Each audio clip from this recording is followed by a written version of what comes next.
Hi, welcome to Empowered PT with Dr. E. Today I'm going to discuss desk ergonomics with you. And this is a big topic, I know, since many of you are now working remotely from home since the pandemic. So I want to give you a few tips and suggestions for your setup at home that will hopefully help to minimize neck and low back pain for you. So the first thing I recommend is that you have an adjustable chair. It really doesn't have to be a fancy chair, but you want to make sure that the seat height can be adjusted and that the arm rests are adjustable.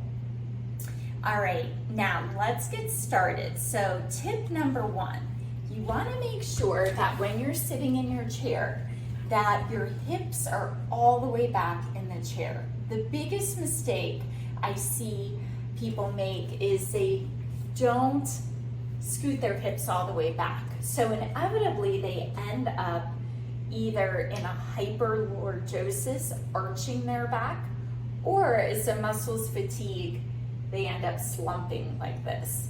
So the goal is scoot your hips all the way back in the chair, and if there is a gap between the small of your back and the chair, then I recommend you take a little towel roll and you just fill that gap. Now automatically when I put that towel roll in that gap, my shoulders automatically come back. And that is very important because wherever our shoulders are, our head will follow. So if my shoulders are pulled back, my head is going to stay pulled back. If my shoulders slump forward, my head is going to poke forward. So I really want you to focus on that alignment, starting in the low back first and then filling any gap that may occur between your chair and your back. And then I want you to make sure that your hip, knee, and ankle are making a right angle. If you're very petite, then you're going to need to get an adjustable footstool for your feet to sit on. You want to make sure you're not elevating too high where the knee is above the hip. That can cause a lot of shortening in the hip flexor and put more stress on your low back.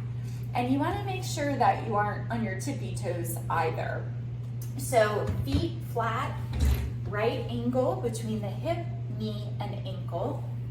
Small of the back is supported completely, hips back. Now, you want to make sure that your arms are tucked in by your side.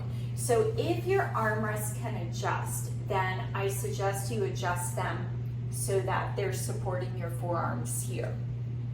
You can also use little towel rolls to prop up the forearm if you don't have adjustable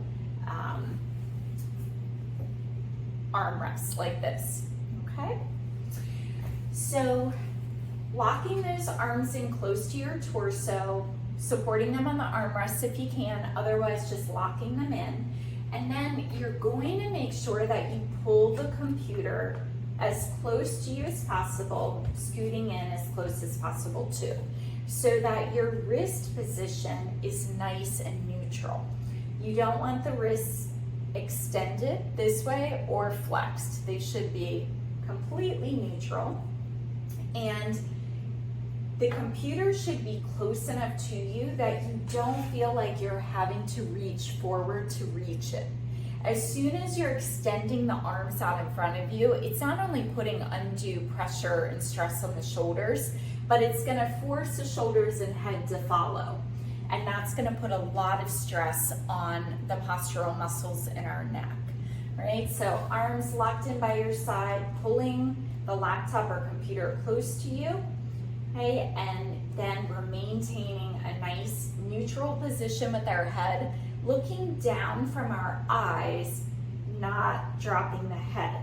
So if your laptop is too low and it's forcing you to drop your head down, you can either use a little laptop stand to elevate it, or you can use a textbook underneath of the laptop to elevate it so that it's more at eye level and you're able to just glance slightly down and not having to drop your head to find it.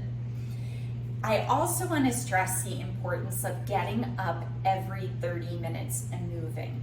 We were not built to sit all day long, and current research shows that people who get up and move every 30 minutes from their desk, even if it's just moving around for 2 to 3 minutes, actually have a much lower risk of many diseases than people who sit all day long and then go and do an hour of exercise.